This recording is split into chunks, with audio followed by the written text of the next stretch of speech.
In this video, we will learn what is congestion control. Congestion in a network may occur if the load on the network is greater than the capacity of the network. For example, let's consider a basic example like a traffic jam. So, road is like a two-way road, like considering two cars can go in one direction. So, if there are more than two cars and everybody wants to go out at the same point of time, like consider it's only for two cars and you want to allow three cars to go at the same point of time, that is congestion. Now one car can be stacked behind the other, but what if all three cars want to get out at the same point of time? That is congestion.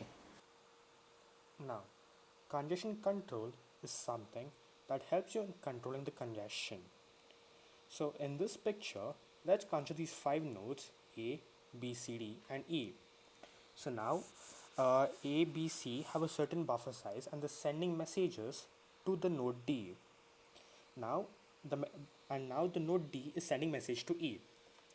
So if you consider that all the messages are coming very fast from A, B, C to D, then there'll be congestion at D, because when all the messages arrive together, then the buffer size available at D is filled up and it cannot send a proper message to E without a break in the packets. So there are two types of methods to control your congestion. One is the open loop, the other is the closed loop. Now, what is the difference between an open loop and a closed loop? So, in an open loop, there are protocols to prevent or avoid congestion, but in a closed loop, protocols allow the system to have a congestion, then it detects and then it removes it. So, coming to open loop. So, in open loop congestion control, uh, we try to prevent the congestion before it even happens. So, there are certain set of protocols that allow us to do that. One is the retransmission policy. So, in this policy, in case we think that a certain packet is not actually received by a packet by the node, then we resend the packet. But when we resend a packet, there's again a bigger congestion. So what we do is, when we try to resend a packet, we have a certain delay such that there's no congestion possible and try to optimize the efficiency. The other one is the discarding policy.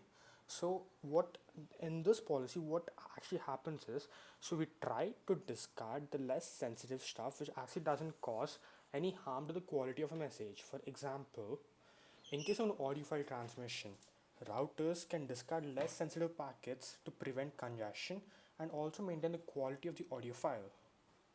The next one is the window policy. So sometimes when you send a packet and they're resent, since they're not received by the receiver, so what happens is, the packets are being sent again and again, and this increases congestion. So what we try to do is, when something is felt is not sent, we try to make a selective window that sends data. So this is called the window policy. Other type of congestion is caused by the acknowledgement of the packets received by the receiver. So in this case, like the receiver sends a return signal that says we have received this packet, which causes a huge congestion, because like for every single packet received, there's a return signal going on. To prevent this, we can actually send acknowledgement for n set of packets rather than sending for every single packet, and that too after a certain time interval. Closed loop congestion control. So in this technique, it is used to treat or elevate congestion after it happens. So like examples like an ambulance, after an accident happens, it comes to help the people rather than actually having a proper guideline before of an accident happening. Back pressure is one of the techniques in closed loop congestion control.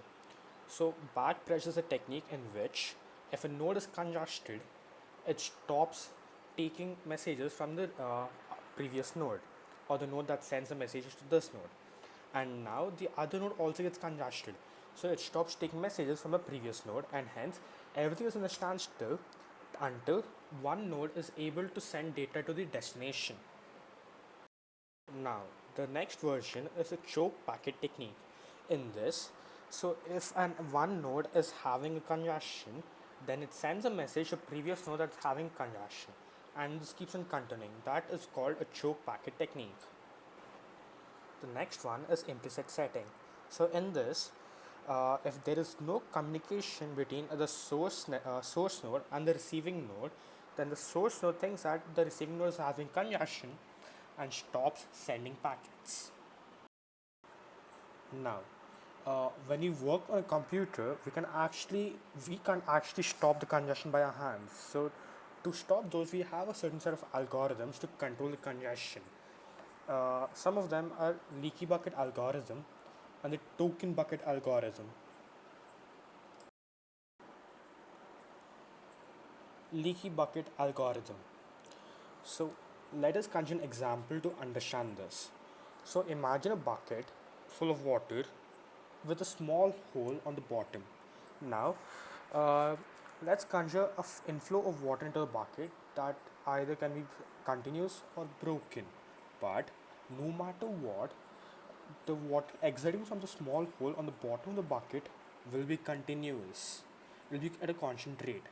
Even though the bucket is full and the additional water spills out of the sides and is lost.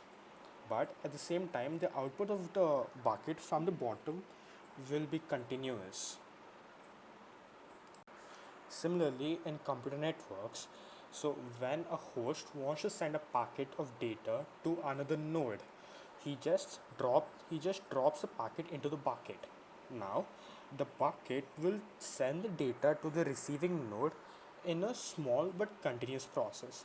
Hence, even though the number of packets coming in would not be continuous or would be a lot more or less, but the outflow from the bucket would be slow. So it'll be continuous and it'll be having a certain buffer size so the receiver node won't have a congestion. That is how leaky bucket algorithm works. So we have just learned about leaky bucket algorithm. In this algorithm, if there's more amount of data than the buffer size, then that data is lost. But we need a certain algorithm that in which the data is not lost. Hence, token bucket algorithm comes into the picture. So in order to deal with the heavy traffic, we need a flexible algorithm so that the data is not lost. One such algorithm is a token bucket algorithm. So in this algorithm, uh, the packets are regularly thrown into the end bucket, and the bucket has a maximum capacity F. If if the packet is ready to be sent, it is removed from bucket and the packet is sent. If there is no token in the bucket, the packet cannot be sent. Okay, so basically that is kind of like gibberish. So in case you want to understand clearly, here's an example.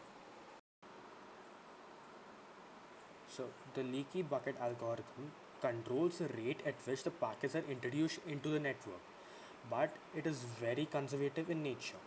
Some flexibility is introduced in the token bucket algorithm. So in the token bucket algorithm, tokens are generated at each tick up to a certain limit. For an incoming packet to be transmitted, it must capture a token and the transmission takes place at the same rate. Hence, some of the Bashki packets are transmitted at the same rate if tokens are available and thus introduces some amount of flexibility in the system.